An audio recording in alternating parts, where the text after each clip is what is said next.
Give all the praise, all the glory, all the honor unto Yahweh, Bahashem, Yahweh Shai, Bahashem, Rakah Kodash. Double honors goes out to the elder apostles of Great Millstone for teaching me the truth. Also want to acknowledge all the Akyam who are pushing the truth with sincerity throughout the four corners of the earth. A shalom to the elect of the nation of Israel. This is Shabai from GMS Denver, and I was reading Ecclesiastes 7, and it's a beautiful chapter. So I'm gonna go ahead and do my lesson out the Ecclesiastes 7th chapter. All right, it starts out verse 1. A good name is better than precious ointment, the day of death than the day of one's birth. Okay. And a good name, better than precious ointment. So why would you minimize the importance of knowing the true names of Yahweh, Ba'ashem, Yahushai, and trying to say that there's all kind of names. They have all kind of names. You can call them a lot of different things, But it says a good name is more precious, is better than precious ointment. Okay. And a good name, you're gonna have to have the right name to call on. If you're an Israelite, if you're the elect, you will call on the true name. Whenever you need deliverance, or when you need that ultimate deliverance, if you're the elect, you're going to call on the true names of Yahweh, Bahashem, Yahushai, and it's going to be it's going to be your refuge. Proverbs 18:10. The name of Yahweh is a strong tower, and the righteous runneth into it and is safe. Okay? It doesn't say the names. It says the name. So we got Yahweh being the Heavenly Father. You got Yahweh Shai, the Son of the Heavenly Father. Okay? And those names are strong towers, all right? Anything outside of Yahweh Ba'ashem Yahushai is blasphemy.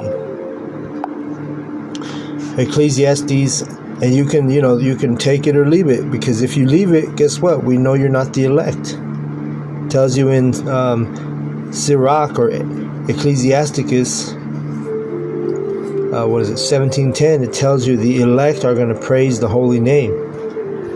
All right? So if you're not praising the name of Yahweh Ba'ashem Yahushai, it's easy for us to discern and recognize that you're not of the elect. Plain and simple. Period. Okay? Ecclesiastes 7 and verse 2.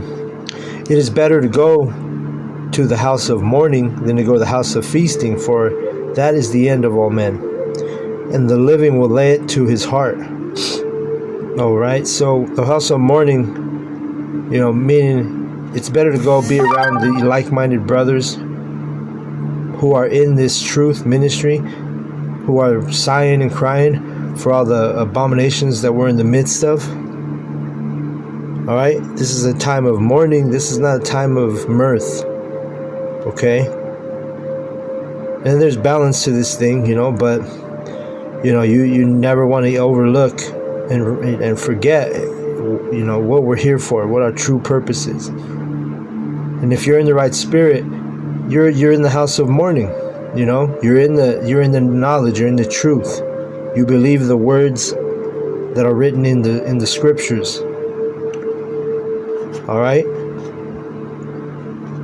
Sorrow is better than laughter, for by the sadness of the countenance the heart is made better. Right. You go through you go through things, trials and tribulations, tests, afflictions. And that's when we grow in this knowledge and this truth. When we're catching hell is when we actually grow. All right? If you're the elect, you're going to grow.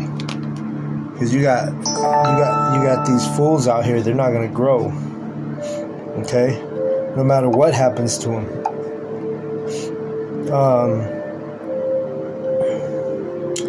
Let me see.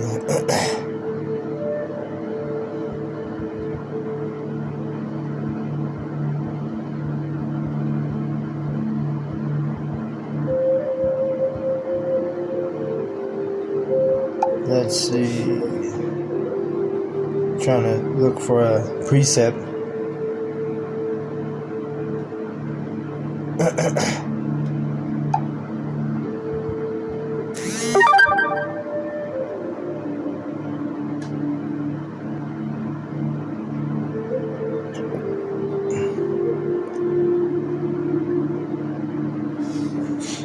Let me see.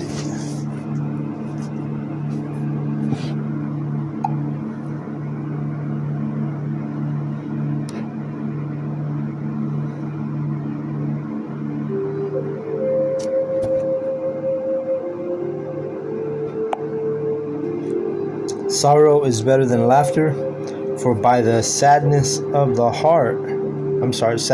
countenance, the heart is made better, your mind is made better. When you suffer, when you go through the afflictions, you get your mind right. If you're the elect is going to grow from the suffering. That word edify means to build, and also endure, right? Endure, it means to be made hard, and that's how you're made hard, by suffering. If everything's always going right, going perfect, you're definitely less likely to grow in this knowledge and this spirit, But when the Most High puts you through those afflictions, put you through those trials and tribulations, and guess what? It kind of stopped you in your tracks, and sometimes you got no choice but to, be in your mind, and humble yourself, and always remember, that we're in this thing, and our elders, they're always saying, hey, when you come into this thing, be prepared to suffer. See, if you're not suffering, and you say that you're in this ministry, and you're really not in this ministry, because this place, just being in this place alone, you're going to suffer. You're going to be vexed in your spirit, let's see where we at.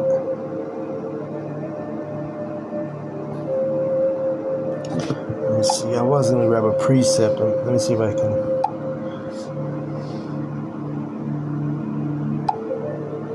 Oh yeah, this is a good one.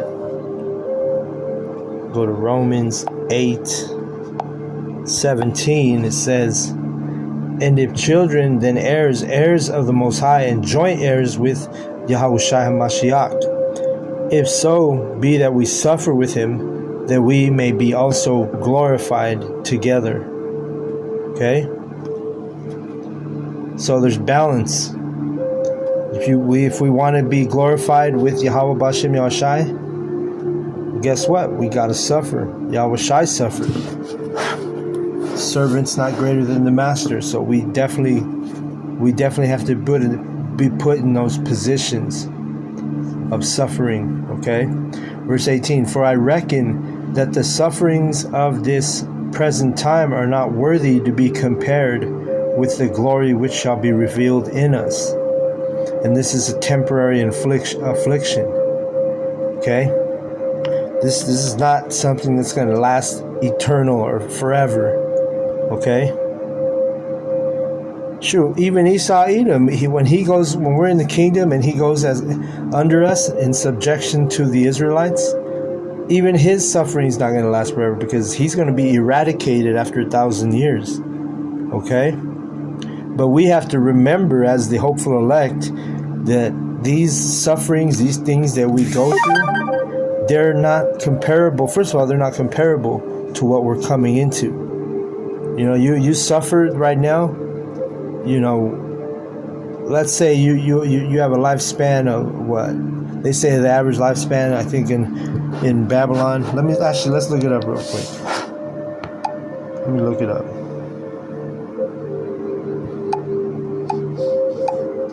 What is the average lifespan in America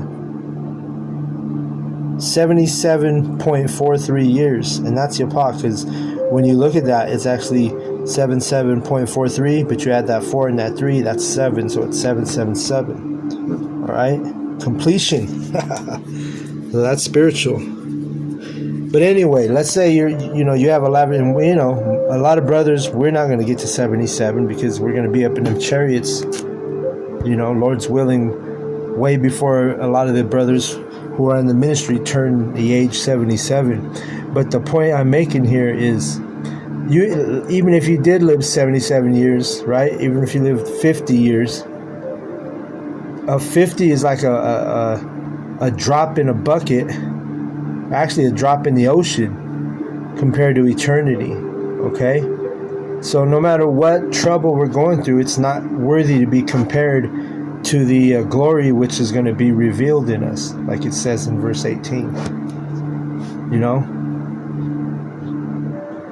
So you always have to be in that spirit, man, of endurance, spirit of understanding, when things hit hard, understanding that, hey, this is a part of that ministry. This is a part of the ministry. This is a part of this truth. Ecclesiastes 1:18 tells you, for in much wisdom is much grief, and he that increaseth knowledge increaseth sorrow. So you're going to be sorrowful and you're going to suffer, but you got to know what it is. All right? You got to understand, this is not comparable. Our suffering is not... You can't compare it to the glory that's going to be revealed in us and to us. All right?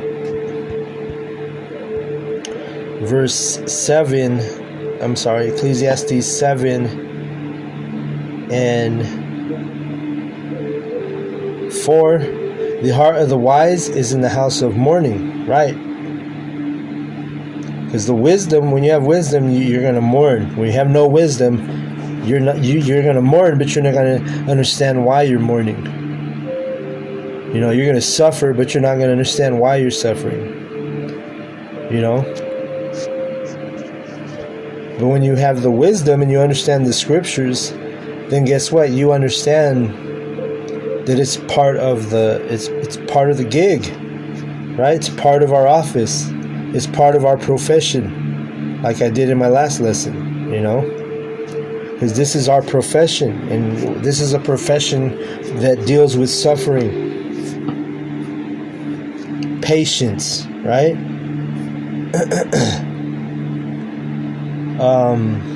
I had a precept and then it slipped my mind. Let me see. Alright, it'll come back to me, Lord's will.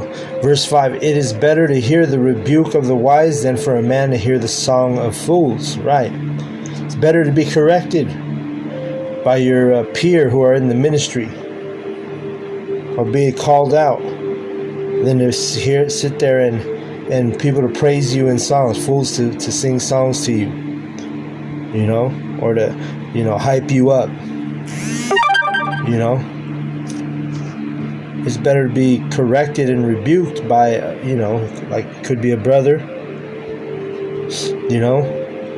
That's something to be more appreciated than somebody who's hyping you up and singing about you and building you up in this, false world, false energy, things that are vain, things that don't matter.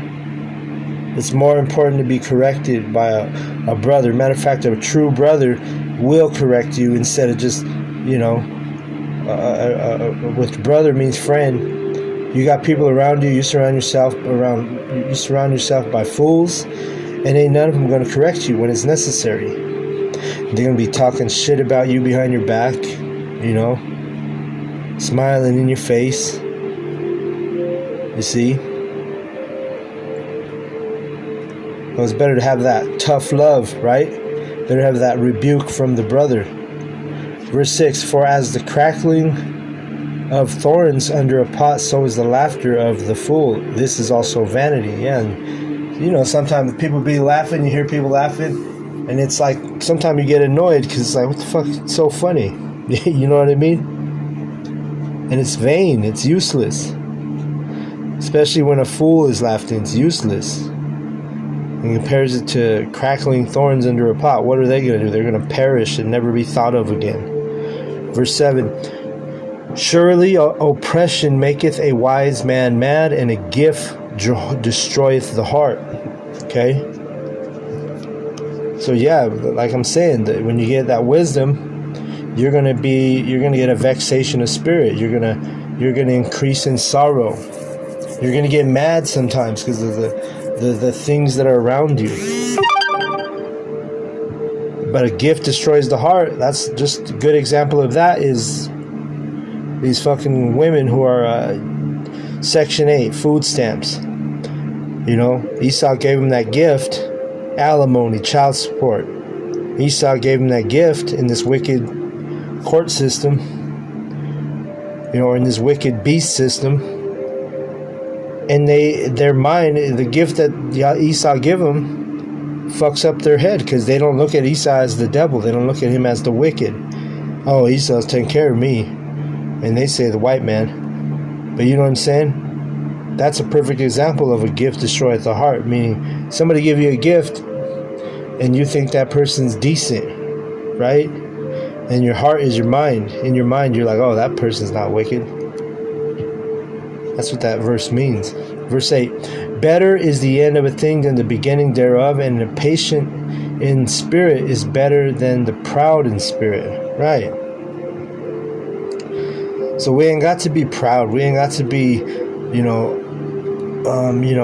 seen and be, always wanting to be seen, always wanting to be known. That will come in due time. The scripture speaks about the fame that we're going to inherit. That's part of the blessing. But this is not the time. This is not our time to be, famous or praised by fools. Better to be patient in your spirit. Be not hasty in the spirit to be angry, for anger resteth in the bosom of fools, right? And if you can control your soul, your spirit, that's a huge testament to who you are. If you can't control your spirit, you're weak. You're basically, see, the phone chimed on that. If you can't control your spirit, guess what happens? You're going to end up doing things that you will regret. You can get in trouble. Something could happen that you don't even foresee happening. Because why? Because you didn't know how to control your spirit. You didn't know how to control your soul. God damn it. So let me see. Let me get a precept. There's a precept I got for you.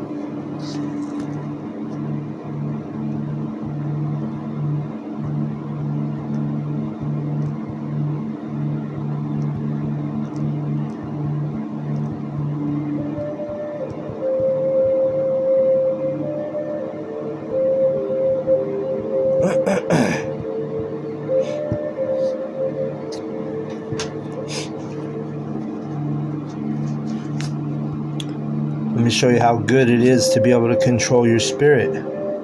Proverbs 16 and 32. And controlling your spirit, it goes into just being disciplined, being able to catch hell and still be the same after, Proverbs 16:32, it says, he that is slow to anger is better than the mighty, and he that ruleth his spirit than he that taketh a city.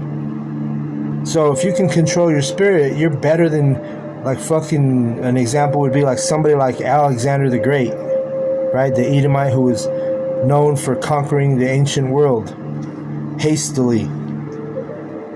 But a person who can control their spirit, who rules your spirit, you're better than that person that conquers or takes a city.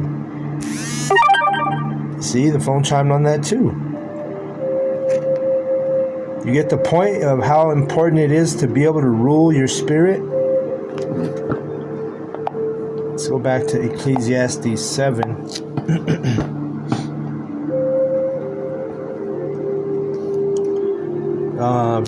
Let's go to 7 and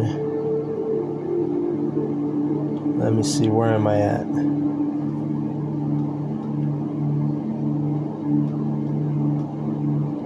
Verse 9. It says, oh no, I read that. Verse 10. Say not thou, what is the cause of the former days were better than these? For thou dost not inquire wisely concerning this. Okay, so what this means is, don't sit there and wish things were, oh, I wish it was like it used to be. Or I remember when things were good. Or I remember when my life was easier or my life was better. Especially being in this ministry, being in this truth. We know, hey, yeah, we might have had some good times in the past, but that was all vanity. Now we're in this knowledge and this truth.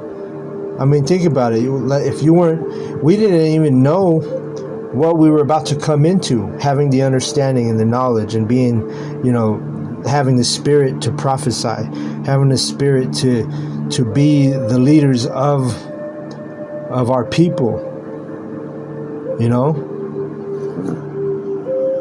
Even if you had maybe you had a career or a job that was paying you more than you ever had or more than you have now, it doesn't mean, oh shit, I wish I can go back to those days. Man, in those days you weren't even in your right mindset.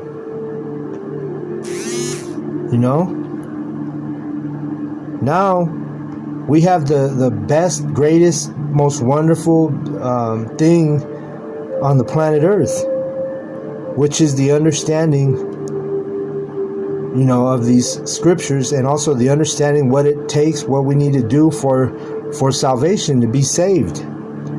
All right, we know what's going to happen. We know the prophecies. So why it's not wise to think about the olden days or the good old days and say, oh man, I wish it was that, or I wish it could go back. Hell no. Why would you want to go back? Because you also remember, not only did you may have had some good times in the past, but you also there's a lot of us, we went through some times where it was like, shit, I don't want to go through that shit again. You know what I'm saying? Verse 11. Wisdom is good with an inheritance, and by it there is profit to them that see the sun. Right? And what's the inheritance? The inheritance is this knowledge, is this truth. All right? And this is only for the elect. The majority of these people, they can't get no profit. They don't get nothing out of this ministry, out of this truth, because they're not of the elect. And that, at the end of the day, that's going to cause them their life. It's going to cause them a sore destruction. Verse 12. For wisdom is a defense, and money is a defense. But the excellency of knowledge is that wisdom giveth life to them that have it. Right. Because now, now that we have this understanding, now that we have this foundation, now that we're these pillars of, what's the word? We're pillars of, like, stable pillars, meaning we can't be moved. When you know the truth and you understand this and you understand what this whole life is all about, we know that there's nothing that can move us. There's nothing that can make us too happy. There's nothing that make us too sad. We're even Stephen when it comes to life. Wisdom is a defense. Why? Because when it's time, when shit hits the fan, we're going to be stable in our ways, stable in our thoughts. But these other people, they're not going to be stable in their thoughts. They're not going to know what to do, where to turn. Because everywhere they turn, the people without this knowledge and this wisdom, the non-elect, everywhere they turn is going to be perilous. It's going to be danger. Right? Talks about that in the scriptures. Let's get those two verses to back that up real quick. Isaiah 33:6. And wisdom and knowledge shall be the stability of thy times, and strength of salvation. That's going to be our salvation, is this wisdom. The fear of Yahweh is his treasure, right? And this is right. Part of the beginning of wisdom is fearing Yahweh. Okay? You have these people though, they don't fear Yahweh. You know, they say, "Oh, I love you, I love God," but they don't say, "I fear Yahweh." It's more impressive, it's more desirable to say, "I fear Yahweh," than to say, "I love God." Okay.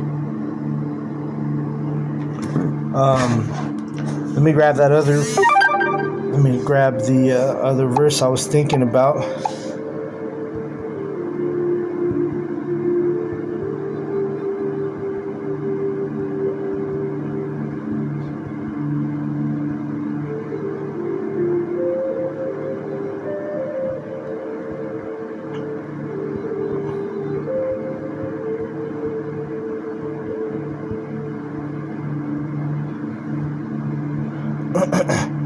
Those people that don't have this knowledge, this wisdom, they're not going to have the protection of Yahweh B'Shem Yahushai in the perilous times that we're going to enter into in Babylon America. And you a lot of you people, you don't have the faith, and you don't believe that this Jacob's trouble is coming. You don't believe that bad times are coming to Babylon America.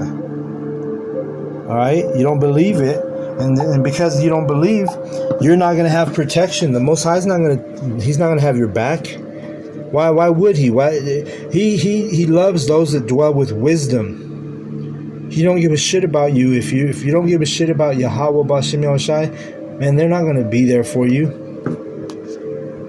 You know, it's just like human nature. You know, if there's somebody there that doesn't give a shit about you, man, they're not going to be there for you.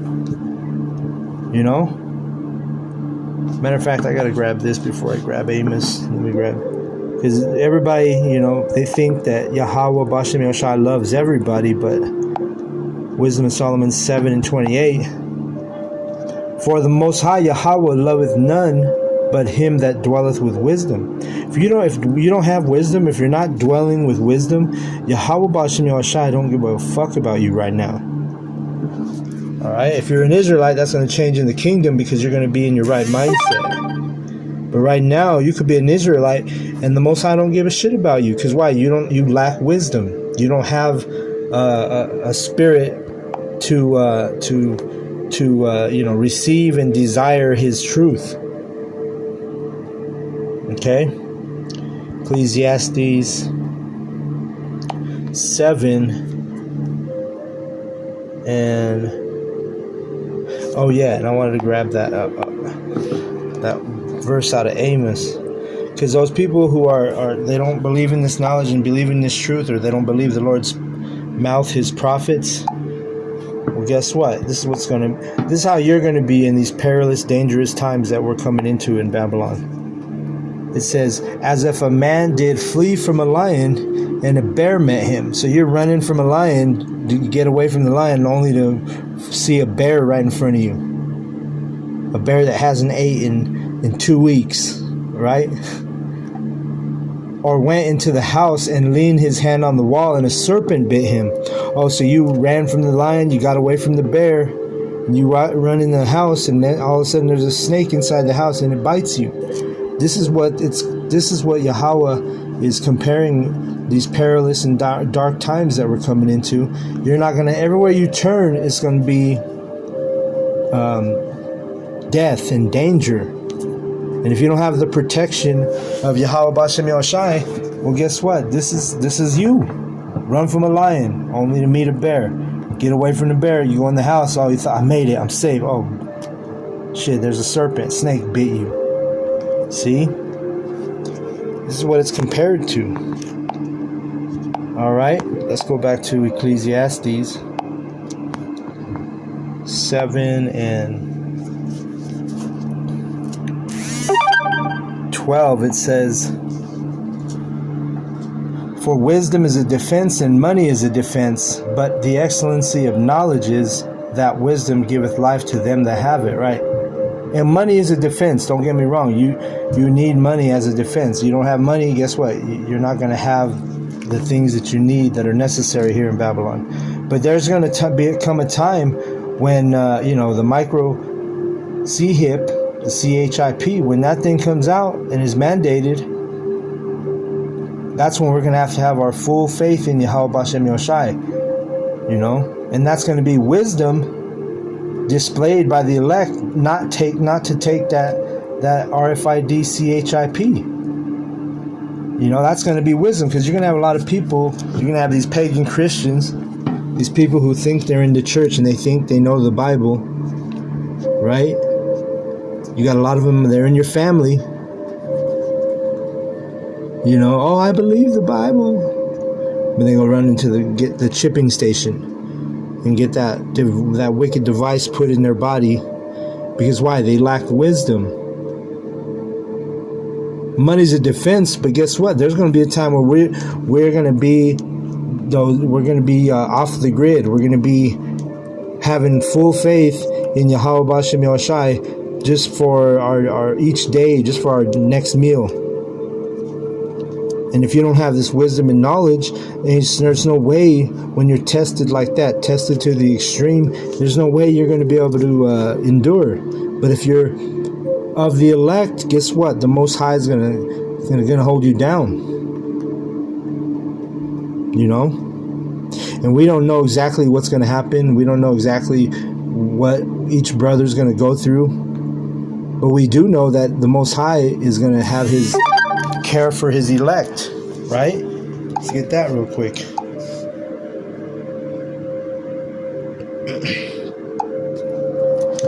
Wisdom of Solomon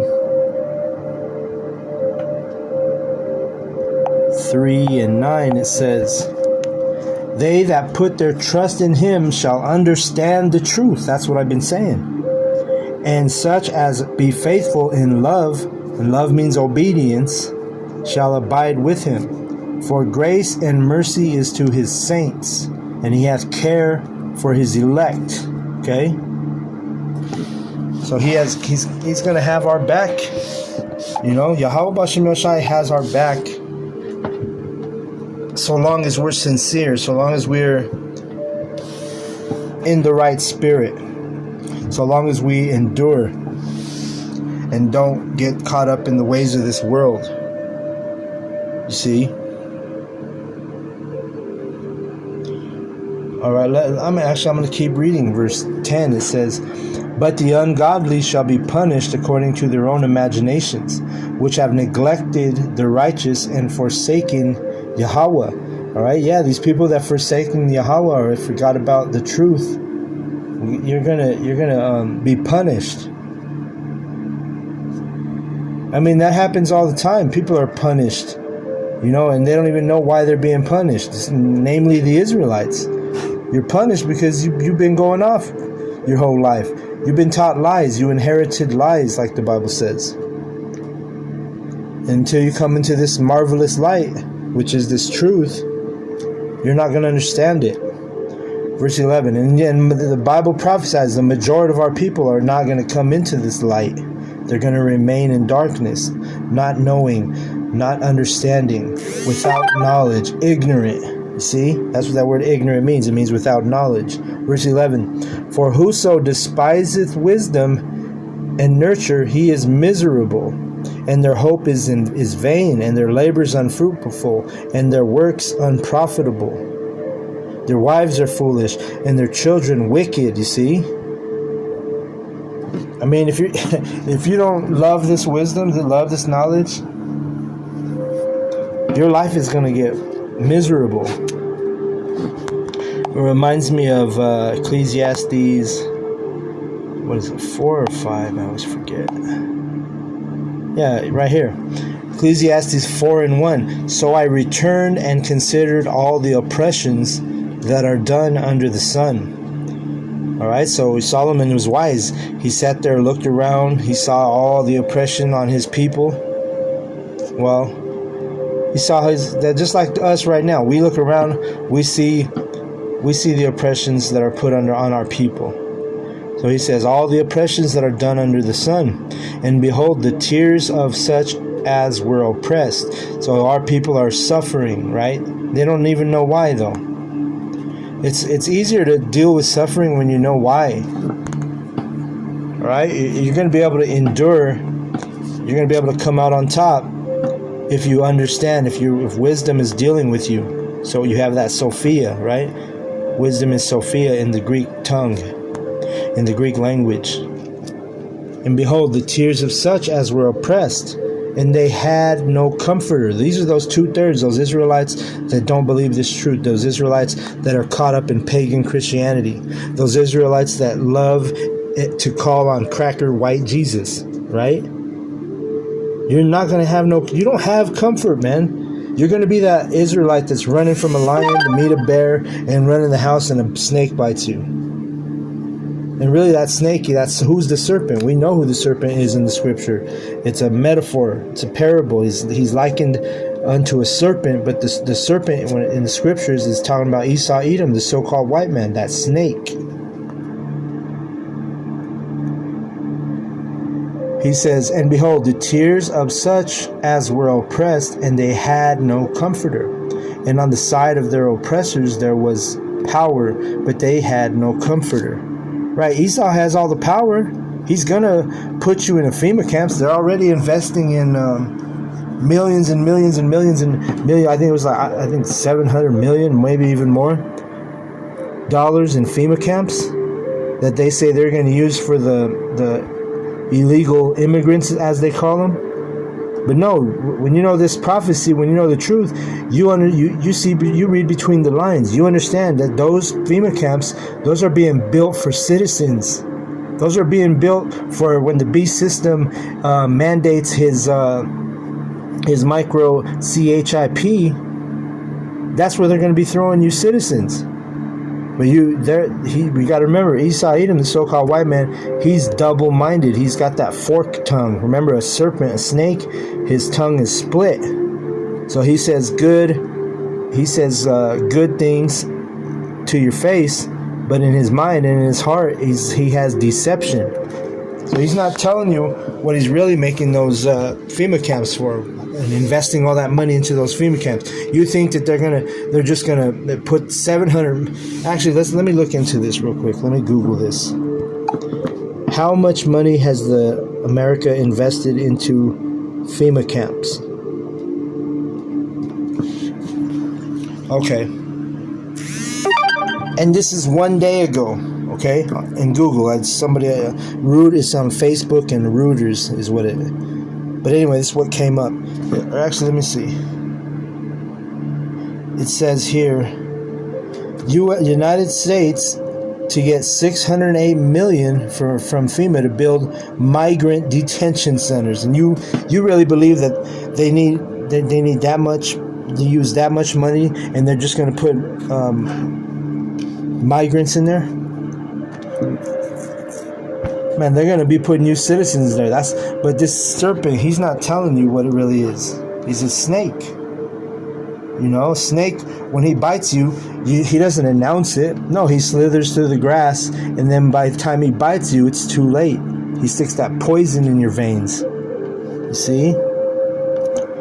And if you don't have wisdom and you don't have knowledge, you're going to be sitting here trusting the enemy, right? Let's go to that real quick. And the scripture says you never trust the enemy.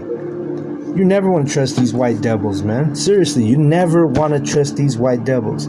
Ecclesiasticus, what is it? What was I going to get? 12 and 10, I think. Never trust thine enemy. For like as iron rusted, so is his wickedness. Though he humble himself and go crouching, and yet take good heed and beware of him. And thou shalt be unto him as thou hast wiped a looking glass. And thou shalt know that his rust had not been altogether wiped away. Alright? Let me jump down to verse 13. Who will pity a charmer that is bitten with a serpent, or any such as come nigh wild beasts? Right. So the serpent, a charmer is one of those like, you think about those Arabian, in Arabia, they play the flute. They make the serpent dance with the flute. That's what a charmer is. And then That's why it says, who will pity a charmer that is bitten with a serpent? Why are you going to feel sorry or be surprised when the charmer gets bit by the serpent? That's his profession. He messes with serpents all day long. So if you're messing with Esau Edom all day long, and you have those, you're sitting down breaking bread with Esau Edom, and you get bit, well, guess what? That's his nature. He's a serpent. He's a snake. Okay? Here's one I'll read.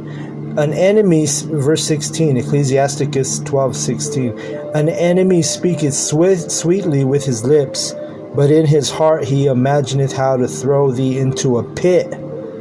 He will weep with his eyes, but if you find opportunity, he will not be satisfied with blood. Okay, and this is Esau Edom. He might be telling y'all, oh yeah, we're going to just dump some money in. We're going to make America great again. We're going to build some FEMA camps and throw these migrants in there. I'm not telling you, those are really for you citizens. And he's going to start, remember, judgment starts with the house of Israel. So you Israelites, it don't matter if you got your papers. It don't matter if you got citizenship. The Most High is going to put the spirit on this goddamn devil to come after you next. But you over here trusting the enemy. Okay? Let me see, what was I going to grab? Oh, shit, what was I at? Let me see.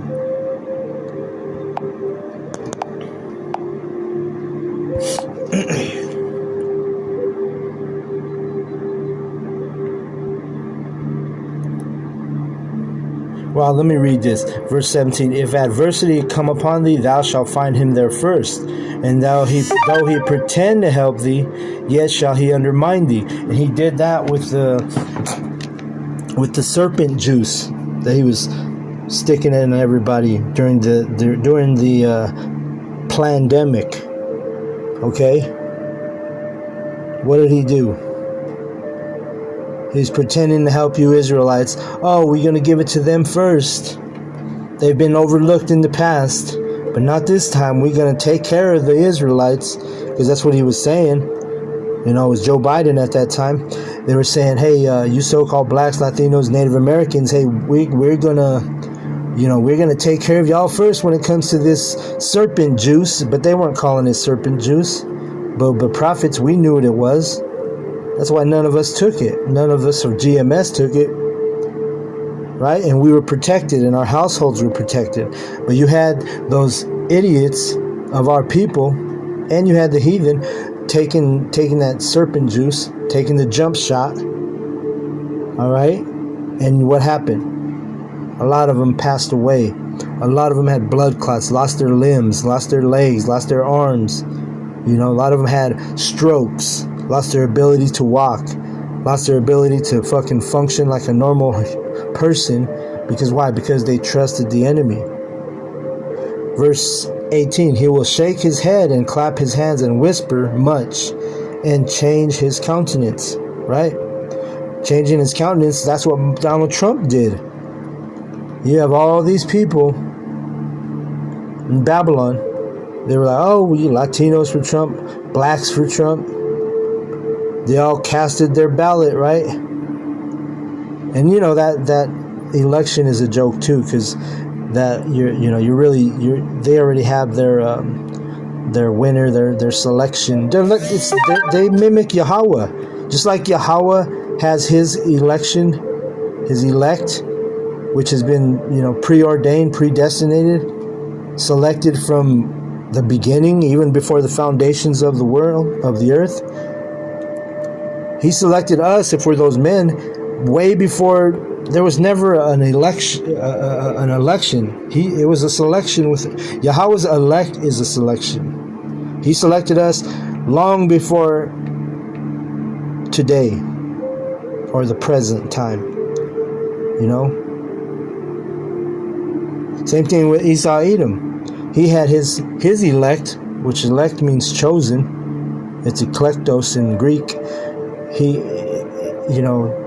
The Most High chose his elect long before the present. Esau Edom, he chose his president long before you had the false what do you call it? The false election. It was selected. Donald Trump was groomed to be in the position he's in. He's Nero, right? He's Nero in the reincarnation. Nero, if you don't know, he was the last emperor of ancient Rome. We understand reincarnation is in the Bible. We understand Donald Trump is Nero back again. And go look at the history. Go watch a quick documentary on Nero just to see how he was. He's basically the spitting image in his actions and even in the way he looks. He looks just like DJT. Well, you know, this is wisdom. When we put out these lessons, we're dropping gems. We're dropping wisdom. But this wisdom is only going to be for the elect to receive, because you're going to have a lot of people out there listening to this video. Oh man, what is he talking about? How does he know that Donald Trump is Nero? How do they know that those FEMA camps are made for the citizens of Babylon, America? We know through prophecy, all right?